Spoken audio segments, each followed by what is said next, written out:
Welcome to Business Line Talk Show. This is Srinivas Kandiala come up with the today's topic, which is scenario planning.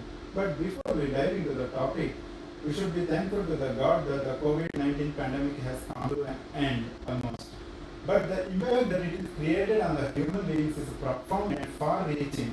We can see a shift in the consumer behavior because of the effect from the COVID-19. Because the consumers become more health conscious and more diet conscious after the pandemic.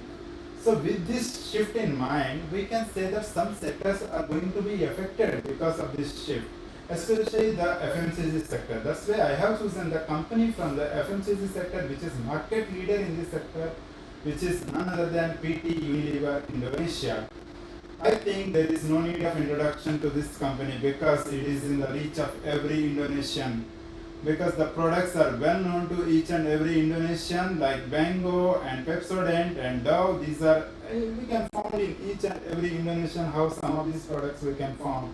That's why we will not waste any time in introducing the company. We will directly dive into the topic, which is scenario planning. And to discuss on this topic today on our studio with me, Pa Dimas, who is our consumer representative, and Pa Farid, who is our senior market analyst, and Pa Raiza, who is our senior journalist, and Pa Azhar, our technical analyst. So we will discuss with them about the scenario planning, and we will start with Pa Dimas. Pa Dimas, what it mean by scenario planning and how to plan it exactly? Okay, Pak Sri, thank you for your input. The scenario planning is a process that stimulates imaginative, creative thinking to better prepare an organization for the future. For this scenario planning, we have 5 stages in the evaluation of scenario planning. The first one is key focal issue. In this stage, involves identifying the main question or issue that the scenario planning process will focus on. It's important to have a clear understanding of the issue at hand before we proceeding to the next stages. And then the stage 2 is identifying the driving forces and ranking them. In this stage, you will identify the key drivers or factors that could impact to the focal issue. This could include economic, social, technological, or political factors, among others. Once you have identified these drivers, you will rank them in order of importance. And then the third stage, finding scenario elements. This stage involves developing scenarios based on the drivers identified in stage 2. We will explore different combinations of drivers to create a range of possible future scenarios. The fourth one is options consideration. In this stage, we will consider different options for responding to the scenarios developed in stage 3. This could include developing contingency plans or identifying opportunities for innovation. And then the last one is integration or early warning signs. This is the final stage involves integrating the scenario planning process into the organization ongoing strategic planning. It is important to monitor the key drivers identified in step 2 and be alert for early warning signs and potential change in the external environment that could impact the organization's strategy. I think that's all. That's impressive. Thank you, Pa Dimas. Now we will deeply dive into this scenario planning. As from your information, I understand that there are 5 stages in it, so we will evaluate them. So we will start with Pa Raiza. Pa Raiza, can you explain stage 1? Sure, Pak Sri. Thank you, Pak Sri.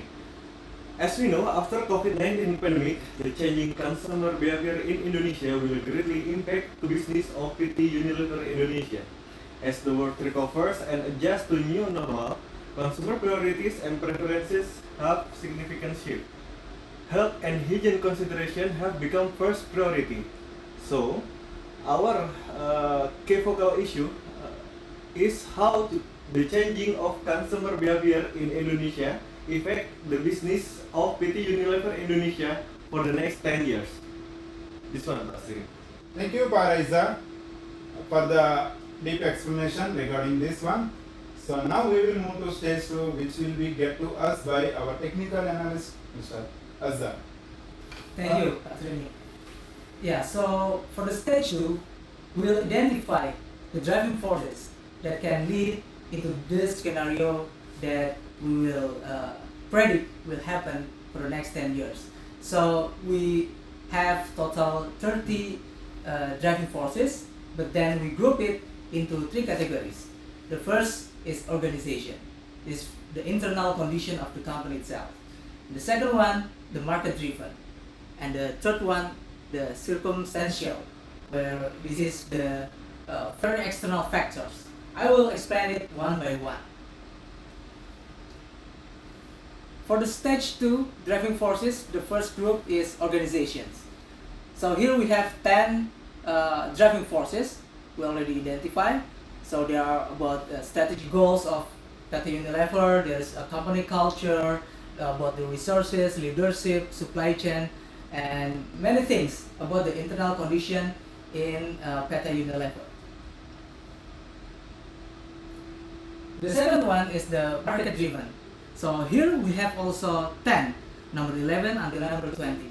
So like the changing consumer preferences because of the COVID-19, changing the government policies and regulations, also about the environmental concerns, and also the emerging market and potential for growing. So that's the second categories. And for the third categories, there is circumstantial. Here we also have 10 driving forces from number 21 until number 30, from global economic condition, political, public health concerns, social and cultural changes, trade policies, and also availability and cost of energy and natural resources. So you can see and read it as you in the picture above. So that's all the identifying driving forces. Then next we need to rank them, and we'll back to you, Pak Srinivas. Thank you, Parza. That's very impressive. Now we have identified a lot of driving forces. Now, as Dimas explained before, we have to rank them, and this ranking system will be explained to us by Farid. Thank you, Pak Srinivas. After we identify the driving forces, as explained by Pak Azhar, the next step is to rank them. The rank is based on the uncertainty and also the impact to the company. The more uncertain these driving forces, we put it in the higher or on the top of the chart. And the more impactful to the company, we put it in the right side of the chart. So here we can see in the chart, for the organizational driving forces, mostly the organizational driving forces is more certain because it is internal parameter of the company. So the most of them were placed at the bottom side of the chart, and because of the internal driving force internal parameter of the company is give high impact, so it is in the bottom and the right side. And market driven, it is caused by the market from the external of the company. So it is higher side from higher uncertainty, and some give big high impact and some is middle impact. So and then for the next circumstantial, it's absolutely external and it is the uncertainty is very high. So those parameters are located at the top of the chart, and also some of these driving forces of circumstantial give high impact and then put in the right side. Now for this Unilever case, the most uncertain and also impactful driving forces, we choose two driving forces to be then analyzed deeper, which are the changing of the consumer preferences and behavior after COVID-19, and also the global economic conditions. These two driving forces will be analyzed deeper in the scenario planning. Thank you, Srinivas. Thank you, Bakari. That's very impressive. So, in the last stage, in the stage 2, our team has identified finally two driving forces that are highly impact and highly uncertain with respect to Unilever. They are changing consumer behavior and preferences, and another one is global economic conditions. So I can see here in the stage 3, which is scenario elements, they have plotted these two parameters on the 4 quadrants. So they have taken the consumer behavior and preferences on the y-axis, while the global economic conditions on the x-axis. And because the changing consumer behavior can be either fast or slow, they mark to the axis fast and slow, while the global economic conditions can be better or worse, that's why they mark to the axis better and worse. And also they named the 4 quadrants, we will go back to our team and we will find out what exactly why they given the names to the 4 quadrants, and we will start with Padimas. Padimas, can you explain Smart Saver? Okay, thank you, Masri. On this slide, you can see there is y-axis and x-axis. And I will try to explain regarding the smart saver, which is when the customer preference is changing fast, and then the global economic condition is worse. The first one is decreased purchasing power, and then the price will be sensitive. Then focus on essential product, and then there are price competition, production cost cutting, and the last one, there will be the greater emphasis on a digital experiences. Thank you. Thank you, Padimas. And now we will shift to Game Changer, which will be get to us by Parisa. Thank you, Pak Srinivas. Yeah, game changer happens when consumer preferences and behavior are changing rapidly and the global economic condition is better. Several key elements must be considered. These elements will help business understand and navigate the dynamic shifting consumer preferences and leverage favorable economic conditions. Here are essential elements during game changer condition. The first is consumer insight. The second is market research. The third is competitive analysis. The fourth is technological advancements. And the last is social and cultural factors. Thank you. Thank you, Parisa. Now the next one is disruptive innovation, which will be get to us by Papari. Thank you, Pak Srinivas. Disruptive innovation will occur when the global economic situation is getting better, while the changing of consumer preference and behavior is slow. So in this situation, the condition were stable demand for existing products. And the second is to emphasize on brand loyalty. Then focus on cost optimization. And then the last one is to increase competition from the established players. Thank you, Pak Srini. Thank you, Papari. Now we will move to the last one, which is study set, and it will be get to us by Pak Azhar. Okay, Pak Asri. So in this condition, this is the last condition where the global economic condition is worse and the changing of customer preference is slow. So we call it steady state. So there are 4 elements in this scenario. The first one is the reduced consumer spending, first. And the second one is increased focus on value. And the third one is emphasis on cost cutting. So this is for the company itself to make the cost not too much. And the last one, what we have identified is the growing is importance become more important to make a reputation and trustworthiness. Thank you, Pak Azhar. So in this case, our team explained how to identify the elements in this stage 3. Now we will move to stage 4. Stage 4 is options consideration. Here we can see that the quadrant remains same, but our team has identified the implications and options in each quadrant. So we will go back to them and get the information from them how they have marked it. So we will start with Padimas. Padimas, please explain the smart saver. Okay, thank you, Asri. On this stage, for option consideration, the business face significant implication and must consider this various option based on our analysis. The implication on the PT Unilever Indonesia, there are low profitability, price war, and shift in marketing and advertising strategies. And for our analysis, this is the option that PT Unilever Indonesia can choose.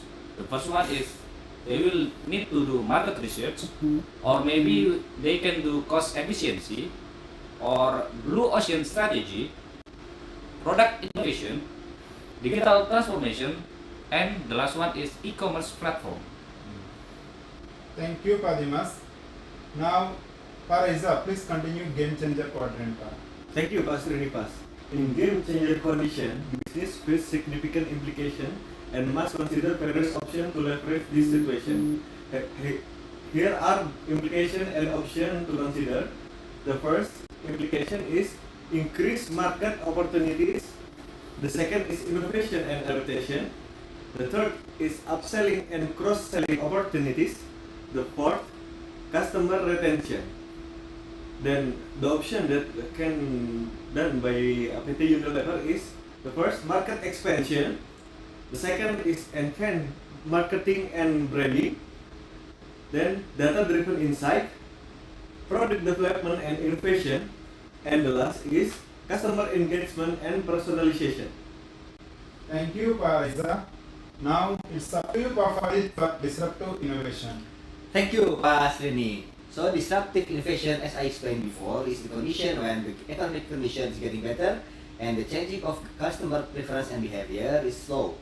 So the implication to PT Unilever in this situation are the first, limited need for diversification. The second one, pressure to reduce cost and improve in operational efficiency. And the third one, need for differentiation and continuous improvement. And from this implication, there are some options to PT Unilever, which are to explore market to drive growth and increase the revenues. Also improve brand loyalty and customer retention. The third one, to compete effectively with established players. Thank you, Pak Srini. Thank you, Pak Farid. That's impressive. Now it's up to you, Pak Azhar. Can you get us through steady state? Absolutely, Srini. So during this condition, we have identified several implications that can impact PT Unilever. The first one is, of course, the decrease in sales and revenues, and then it can also impact the employee morale and the customer satisfaction.